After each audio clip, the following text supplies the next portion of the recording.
अस्सलाम वालेकुम everyone, welcome to क्विंटेसेंस classes.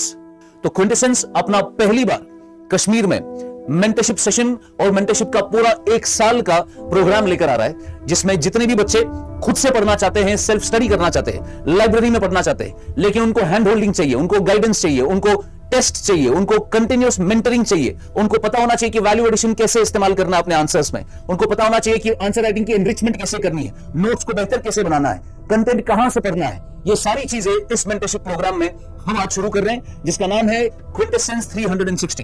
ये 360 इस तरीके से बिकॉज इसमें प्रीलिम्स, मेंस और इंटरव्यू तक की स्टेज तक का आपका कंटिन्यूस मेंटरशिप होता रहेगा।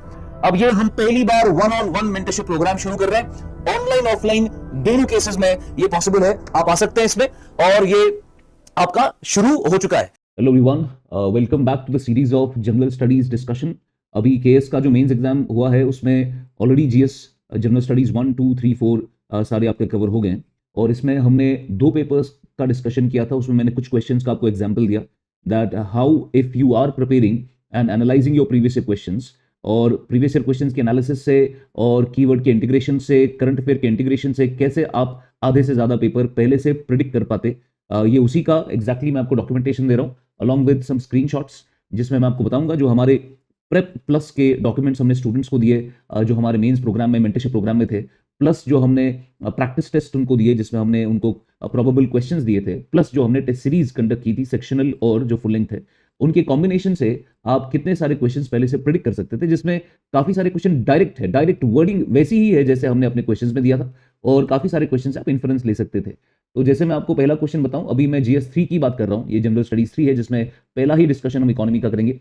तो जैसे क्वेश्चन नंबर 6 आया, how has UPI expansion impacted the financial inclusion in rural India, especially among women and low income households? तो basically the question is about UPI and rural India और कैसे इसमें financial inclusion का खेल है, और फिर जाके सेकंड पार्ट बात करता है वुमेन पे इसके इंपैक्ट का, और खास तौर पर जो लो इनकम हाउस होल्ड है उस पे इसका क्या इंपैक्ट पड़ा है। तो अगर मैं बात करूं कि हमने यूपीआई और जो आपका ये डिजिटल फाइनेंशियल इंक्लूजन की बात है, ये हमने मेंस एनरिचमेंट प्रोग्राम में, अपने मेंटरशिप प्रोग्राम में, अपने एनरिचमेंट प्रोग्राम में इकोनॉमिक्स प्रेप प्लस में पेज नंबर 25 पे और सेक्शनल टेस्ट के क्वेश्चन नंबर 14 पे एग्जैक्टली हमने ये कवर किया था। तो जैसे आप देख सकते हैं इंडियन इकोनॉमी के टॉपिक्स 2025 पे ये हमने रिकमेंड किया था, जिसमें हमने कहा था टेक्नोलॉजी एंड डिजिटाइजेशन में UPI's role in digital financial inclusion. अब ये इतना कोई तूफान कोई थीम नहीं है, जो भी बच्चा एक सीरियस प्रिपरेशन कर रहा है उसको पता है कि भाई यूपीआई जब पढ़ना है, यूपीआई पढ़ने के साथ डिजिटल फाइनेंशियल इंक्लूजन भी पढ़ना पड़ेगा। तो फिर आप ये देखिए क्वेश्चन एग्जैक्टली हमने ऐसा ही डाला था, UPI has transform digital payments in India, how has it improved the financial inclusion especially in rural areas? The question also focuses on rural areas. तो उस तरीके से आप इसका पहला पार्ट कवर कर सकते थे। उसके बाद the second part was on women and low income households, that had to be covered, वो इस क्वेश्चन से कवर नहीं होता आपका। Then we have another question, that is question number 16 जो आपके इकोनॉमिक्स में आया है, जिसमें आप देख सकते हैं क्वेश्चन पूछा जा रहा है यहाँ पे, which structural factors are driving India's post COVID GDP growth. COVID के बाद जीडीपी ग्रोथ किन फैक्टर्स से ग्रो हो रहा है, जीडीपी किन फैक्टर्स से ग्रो हो रहा है, और how sustainable is this recovery across sectors in India. तो बेसिकली कहा जा रहा है जीडीपी की जो ग्रोथ है वो कितनी बैलेंस्ड है, ठीक है ना, कितने सेक्टर्स में एक तरीके का ग्रोथ हो रहा है। तो बेसिकली आपको उसको अलग सेक्टर्स में बताना पड़ेगा। तो basically the question is about the recovery कैसा हुआ है, तो वी शेप्ड रिकवरी हुआ है, के शेप्ड रिकवरी हुआ है, डब्ल्यू शेप्ड रिकवरी हुआ है, कैसा हुआ है। ये क्वेश्चन भी हमने अपने पेज नंबर 26 में जो प्रेप प्लस का डॉक्यूमेंट स्टूडेंट्स को दिया था, हमने उसका एग्जैक्टली आपको ये चीज बताई थी कि भाई करंट डेवलपमेंट्स में economic recovery is a theme that has to be covered, जैसे वी शेप्ड रिकवरी, यूपीएससी में भी इस पे क्वेश्चन आया और जेकेपीएससी में भी वैसा ही एक इन्फ्रेंस लिया गया है उसी क्वेश्चन से। तो nature of post pandemic economic recovery, this is what we had mentioned in our document, उसमें फिर आपको जीडीपी के ट्रेंड्स वगैरह पता होने चाहिए थे। Then we have another question, question number 20, ये भी इकोनॉमिक्स का। इसमें क्या क्वेश्चन पूछा जा रहा है, India brought many programmes for women empowerment despite being that women's contribution in GDP is comparatively very less. तो इतने प्रोग्राम्स के बाद भी हमारा जो वुमेन कंट्रीब्यूशन इन जीडीपी वो कम है। Analyse the various women empowerment programmes with special focus on gender budgeting. अब ये जेंडर बजटिंग पता होना चाहिए, जो भी गवर्नमेंट बजटिंग पढ़ता है उसको जेंडर बजटिंग पढ़ना पड़ेगा। एग्जैक्टली हमने ये अपने प्रेप प्लस डॉक्यूमेंट में पेज नंबर 24 पे डाला था।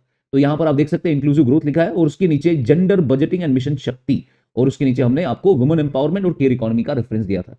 तो ये आपने कवर करना ही पड़ता बिकॉज ये एक प्रोबेबल टॉपिक है। फिर इकोनॉमिक्स के बाद एग्रीकल्चर आपका जो थीम है, क्वेश्चन नंबर 7 अगर आप अच्छे से देखेंगे, how can the food processing industry of India help increase agricultural productivity along with generation of new employment opportunities. Discuss the major challenges that India's food processing industry is facing. तो basically the question is about the challenges of food processing industries कि food processing industry से कैसे productivity आपकी बढ़ेगी, in other words इसका significance या scope क्या है, तो specially with regards to agri productivity. ये जो आपका थीम है डायरेक्टली आपके सिलेबस में मेंशन्ड है, तो जब भी आप एग्रीकल्चर पढ़ते हैं ये फूड प्रोसेसिंग इंडस्ट्री तो पढ़ना ही पड़ेगा। एग्जैक्टली हमने ये दो जगह पर अपने प्रोग्राम में मेंशन किया था, एक तो इकोनॉमिक्स के प्लस डॉक्यूमेंट में, और प्रैक्टिस टेस्ट में हमने मल्टीपल क्वेश्चंस दिए थे इंक्लूडिंग अवर एक्चुअल जो हमने टेस्ट किया था फुल लेंथ का, जिसमें आप देख सकते हैं India's food processing sector is caught in a paradox, ऐसा एक ने क्वेश्चन दिया था। इसमें भाई क्या क्या दिक्कतें हैं, क्रिटिकली उसको एनालाइज करिए। फिर प्रैक्टिस टेस्ट में एक क्वेश्चन और दिया था, food processing is not merely a value addition industry but a bridge between agriculture and manufacturing, उस हिसाब से इसका सिग्निफिकेंस निकालना था। Then despite vast agricultural resources India's food processing sector suffers from poor integration with upstream and downstream linkages. तो हमने इस तरीके से ये थीम को कवर किया, बट जो एक्चुअल क्वेश्चन है उसमें एग्री प्रोडक्टिविटी पे ज्यादा फोकस किया गया था। वो आप सिंपल अगर आप ये टॉपिक का कंटेंट तैयार कर ही रहे हैं तो आपने पहला जो इसका थीम कवर करते हैं वो थीम यही होता है कि भाई इससे फायदा क्या होगा और एग्रीकल्चर में प्रोडक्टिविटी कैसे बढ़ेगी, तो वो चीज है। और हमने भी इस पे अलग अलग प्रकार के डिमेंशंस कवर किए थे अपने टेस्ट में। ये हमने कुछ बच्चों को कंटेंट भी दिया था कि भाई क्वेश्चन अगर आएगा तो किस किस तरीके के कीवर्ड आप इस्तेमाल कर सकते हैं फूड प्रोसेसिंग रिलेटेड क्वेश्चन के रिलेटेड, जैसे एग्रो इंडस्ट्रियल कन्वर्जेंस लिखना है अपने आंसर में, वैल्यू एडिशन मल्टीप्लायर लिखना है अपने आंसर में, rural non farm employment, mega food park, sunrise sector, है ना, ये चीजें मेंशन करनी पड़ती है। Proximity to raw material, industrial cluster synergy, hinterland connectivity, तो these are some keywords जिससे आपके आंसर में थोड़ा निखार आता है, जैसे FPOs, contract farming framework, aggregation infrastructure, post harvest management. तो ये कीवर्ड जब आप अपने आंसर में डालते हैं तो उसमें थोड़ा निखार आता है। जैसे डाउनस्ट्रीम रिक्वायरमेंट्स में हमने FSSAI compliance, geographical indications, market access infrastructure, APEDA facilitation, तो ये सब आपके फूड प्रोसेसिंग में कंटेंट आप इंटीग्रेट कर सकते थे। फिर एक और क्वेश्चन है, that is discuss the recent technological interventions to improve the performance of Pradhan Mantri Fasal Bima Yojana. Now this question, Pradhan Mantri Fasal Bima Yojana, हमारे इकोनॉमिक्स प्लस डॉक्यूमेंट के पेज नंबर 26 पे आप देख सकते हैं। Expected जो हमने topic दिया था बच्चों को, तो उसमें assessment of important flagship schemes 8 years of फसल बीमा योजना, ठीक है ना, तो क्योंकि 8 साल हो गए थे इसमें, तो कुड भी हमने ये थीम यहाँ पर बच्चों को रेफर किया था कि भाई माइट बी कि इस पे क्वेश्चन आ सके, बट इट वॉज समथिंग जो काफी पुराना है और बच्चों ने काफी पहले से ये चीजें पढ़ रखी होती है। Then we have another question number 17, how effective are the public distribution system यानी PDS and PM Pradhanmantri Garib Kalyan Anna Yojana to ensure food security for low income households, discuss. Now this theme again directly mention in your syllabus, जो भी agriculture पढ़ता है GS3 उसने ये cover किया ही होगा, ठीक है ना, बट इसको लिंक करना था आपको प्रधानमंत्री गरीब कल्याण अन्न योजना के साथ। तो हमने इसमें जो बच्चों को डॉक्यूमेंट दिया था PDS का, उसमें हमने प्लस में ये डॉक्यूमेंट में उनको एग्जैक्टली कीवर्ड्स दिए थे, पब्लिक डिस्ट्रीब्यूशन सिस्टम के कीवर्ड्स क्या क्या आप इस्तेमाल कर सकते हैं अपने आंसर में। इसमें को मेंशन तो नहीं किया था हमने ये गरीब कल्याण अन्न योजना को, बट जनरल PDS का जो कीवर्ड इंटीग्रेशन है और उसमें कहाँ कहाँ आप एग्जाम्पल इस्तेमाल कर सकते हैं उन कीवर्ड्स का, जैसे dual pricing system, targeted PDS, ऐसे ही हमने end to end digitisation, food subsidy burden, exclusion inclusion errors, FPS automation, one nation one ration card, welfare versus market approach, NFSA, तो ये सारा इंटीग्रेशन आप कर सकते थे। क्वेश्चन जो हमने PDS पे डाला था बच्चों को वो कुछ ऐसा था, can PDS be replaced by Amazon style direct delivery, because इस पे न्यूज़पेपर्स में काफी कुछ ऐसे आर्टिकल्स आए थे कि भाई PDS को क्या हम Amazon टाइप की डिलीवरी से रिप्लेस कर सकते हैं, नहीं कर सकते, तो उस तरीके के हमें लगा था कि क्वेश्चन इसमें बन सकता है। तो analyse the feasibility, challenges and ethical implication of privatizing PDS logistics. So this was the question that we had asked in our test series. Then we have another question. Question 18, discuss the various types of subsidies. Again, the theme which is directly mentioned in your syllabus, subsidies provided to farm sector in India. Farm sector में क्या क्या subsidies हम दे रहे हैं? What are the steps taken by the government to address the objections raised by WTO? अब आपको पता है इंडिया के सब्सिडी में और WTO में ये मामला काफी टाइम से WTO में उठाया जा रहा है कि भाई ये सब्सिडी कम करिए इंडिया का। ये चीज हमने प्रेप प्लस डॉक्यूमेंट में भी और प्रैक्टिस टेस्ट में भी कवर करी थी, जहां पर ये एक्सपेक्टेड टॉपिक में हमें लिखा था यहाँ पर WTO वर्सेस एग्रीकल्चरल सब्सिडीज, ये एक प्रोबेबल इशू है, और एग्रीकल्चरल लाइट सेक्टर्स में WTO challenges for India's MSP and subsidies, ठीक है ना। तो उसमें हमने बच्चों को ये डेटा भी दिया था थोड़ा कि हम कितनी सब्सिडीज दे रहे हैं, जैसे 2 लाख करोड़ का फूड सब्सिडी गया है, 2.25 लाख करोड़ का फर्टिलाइजर सब्सिडी गया है, एक्सपोर्ट्स हमारे $50 बिलियन के हैं, चैलेंजेस WTO के क्या है, balancing MSP with WTO, impact of subsidies on exports, ठीक है ना।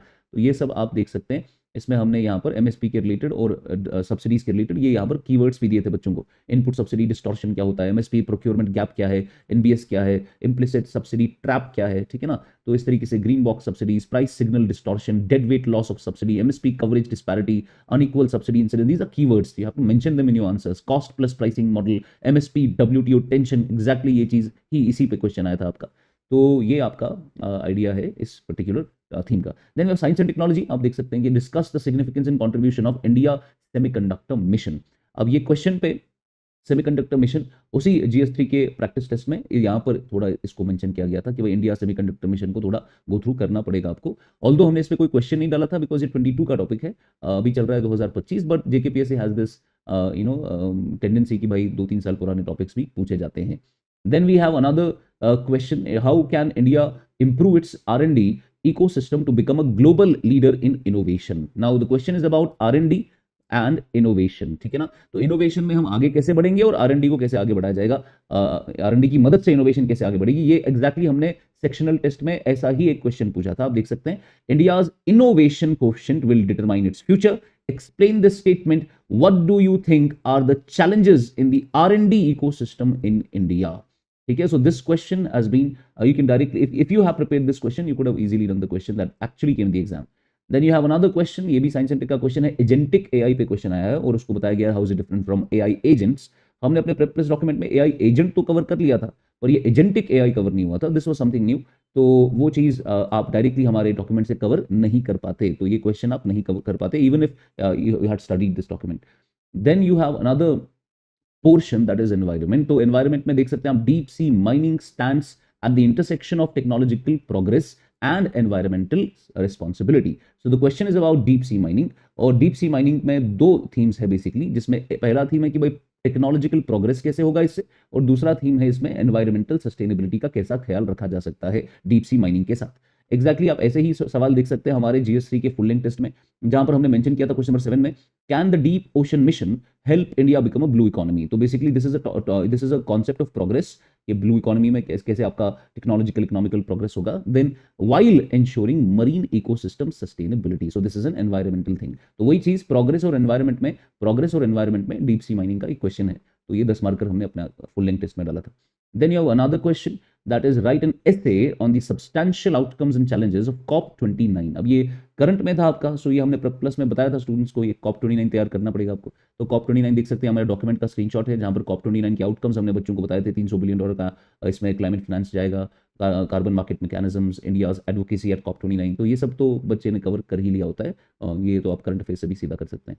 Then you have disaster management का क्वेश्चन है, जहां पर Hyogo framework and Sendai framework for disaster risk reduction, इन दो फ्रेमवर्क्स पे क्वेश्चन आया है। तो ये दो क्वेश्चन आपके यहाँ पर आप देख सकते हैं, डिजास्टर मैनेजमेंट का जो हमने प्रेप प्लस का डॉक्यूमेंट दिया था, पेज नंबर 5 और पेज नंबर 8 पे इसका रेफरेंस दिया था हमने स्टूडेंट्स को। आप देख सकते हैं यहाँ पर policy oriented trends, questions frequently referenced on some themes like NDMA के गाइडलाइंस, फिर यहाँ पर global frameworks like Sendai framework और ह्योगो फ्रेमवर्क। तो ये एग्जैक्टली हमने मेंशन किया हुआ था, बट इस पर हमने क्वेश्चन नहीं डाला था, बट ये ट्रेंड्स में तो आप ये एक्सपेक्ट कर ही सकते थे, जिन्होंने डिजास्टर पढ़ा होता है वो ये चीज़ें एक्सपेक्ट कर लेते हैं ऐसे क्वेश्चन। तो this is what basically I am trying to tell you कि अगर आप प्रिपरेशन अच्छे से करेंगे, आधे से ज़्यादा मेंस के क्वेश्चंस आप सीधा प्रेडिक्ट कर पाएंगे। और ये है कि आपने कितना अच्छे से प्रिपेयर किया, कितना अच्छे से प्रीवियस ईयर क्वेश्चंस को पढ़ा है, कितना अच्छे से करंट अफेयर को इंटीग्रेट किया है, ठीक है ना, कितना अच्छा आपका स्टैटिक पोर्शन कवर्ड है। इनके बेसिस पर आपका पेपर मेंस का बड़े अच्छे से हैंडल हो सकता है। सो ये मेरा आज का सेशन है, उसके बाद बचता है आपका GS4, वो हम अगले सेशन में कवर करेंगे। Thank you so much, God bless you.